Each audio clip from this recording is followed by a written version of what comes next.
अस्सलाम वालेकुम dear students, BA fourth year English lecture number 5 के साथ प्रोफेसर सलीम खाबर मलिक। स्टूडेंट्स, जैसा कि आपकी 5 पोएट्स में से हमने जॉन कीट्स, जिसमें से स्टैंजा, जिसमें से समरी भी आ सकती है, जॉन कीट्स के बारे में आपको डिस्कस भी किया गया है, बताया भी गया था। एक दफ़ा दोबारा से John Keats, born October 31st, 1795, London, England, and died February 23rd, 1821, Rome, Papal States, Italy. English romantic lyric poet who devoted his short life to the perfection of a poetry marked by vivid imagery, great sensuous appeal, and an attempt to express some philosophy through classical legend. बहरहाल इसे हम romantic poet कहते हैं, poet of beauty कहते हैं, और poet of beauty के लिहाज से ये मशहूर भी हैं। तो हम जॉन कीट्स के बारे में एक छोटा सा introduction. Keats is a poet of beauty. He loves to write about common things in an imaginative way. आम सी चीज़ों के बारे में बड़े तख़य्युलाती अंदाज में लिखता है. Simple things become extraordinary in his poems. On the whole, his poetry is lifelike. कितने खूबसूरत अंदाज में बात की है उसने. This poet is the best example of his poetic art. तो आज आपसे डिस्कस करने लगे हैं हम. सोनेट है, एक गीत है, ये नज़्म है, When I Have Fears. ये बहुत छोटी सी एक पोएम है, लेकिन बात ये है कि इसके अंदर मीनिंग बहुत बड़ा है. ये खौफ जॉन कीट्स के अंदर जो मौजूद था, वो सारी ज़िंदगी, बड़ी छोटी सी लाइफ जो उसने गुजारी, उसमें उसका खौफ क्या था, वो ये खौफ बताता है कि जॉन कीट्स को अपनी शायरी से, अपनी किताबें लिखने से, इन सारी चीज़ों से उसकी सोच में ये था कि पता नहीं क्या हो जाएगा.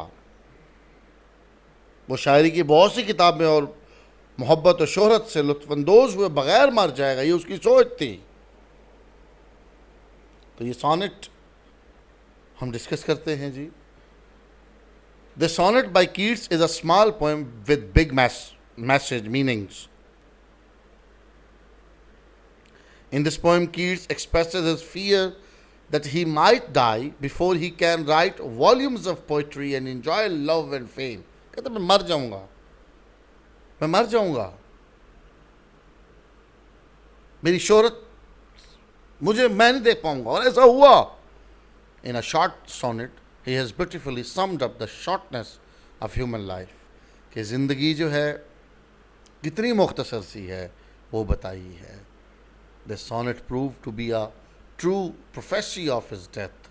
हकीकत में जो उसने अपनी उस ज़िंदगी की प्रोफेसी, पेशीन गोई, प्रोडिक्शन की, हकीकत में ये उसी चीज़ को साबित करती है. Keats died before he could see his fame. शोहरत से पहले इस दुनिया से चला गया. When I have fear that I may cease to B.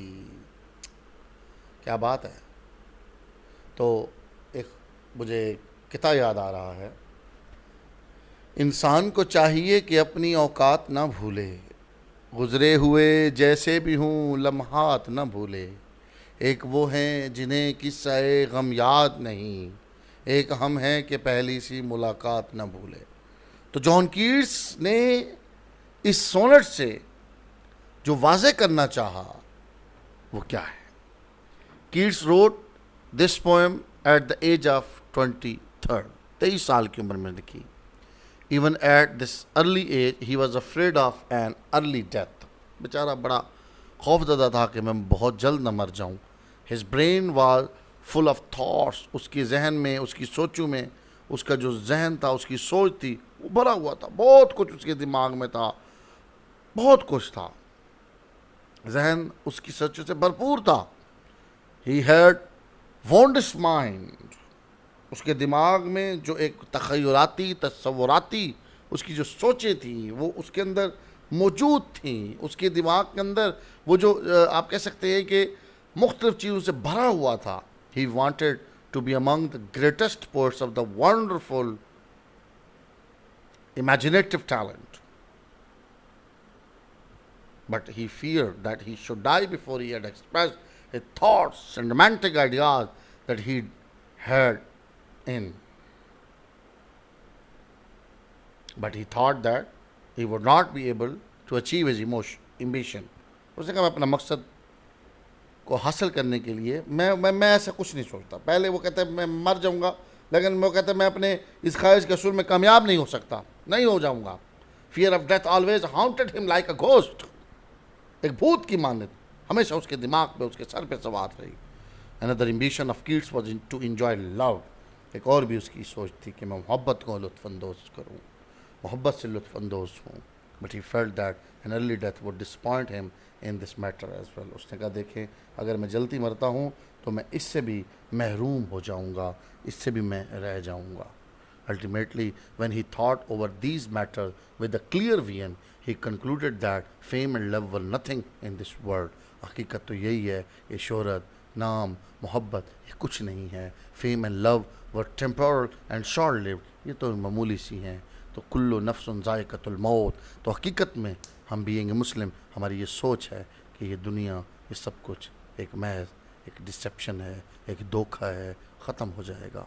Till love and fame to nothingness to sink, कुछ नहीं है, ये कुछ नहीं है। जिंदा नहीं रख सकती आपको मोहब्बत, आपको शोहरत जिंदा नहीं रख सकती, ये सब कुछ खत्म हो जाने वाली चीज़ें हैं। In the end, we can say that this poem is a comprehensive note about the shortness of life, fear of an early death, pursuit of love and fame, and temporal value of love and fame in this world. Keats was a sensitive poet. हिसास था वो. He analyzes his life. He feels fear of an early death, but in the end we find him satisfied. Only a sensitive person can do it so clear, acutely and beautifully. तो बात ये है कि एक sensitiveness जो है, एक हिस्सियत जो है, हिसास होना जो है, एक हिसास इंसान जो है, वो किस अंदाज से इसको अपने ऊपर हावी करता है, आपने कीट्स की इस पोएम से पढ़ा। बेटा इसे याद कीजिए, बहुत अहम है। और स्टे ट्यून्ड, स्टे ब्लेस्ड, अल्लाह हाफ़िज़।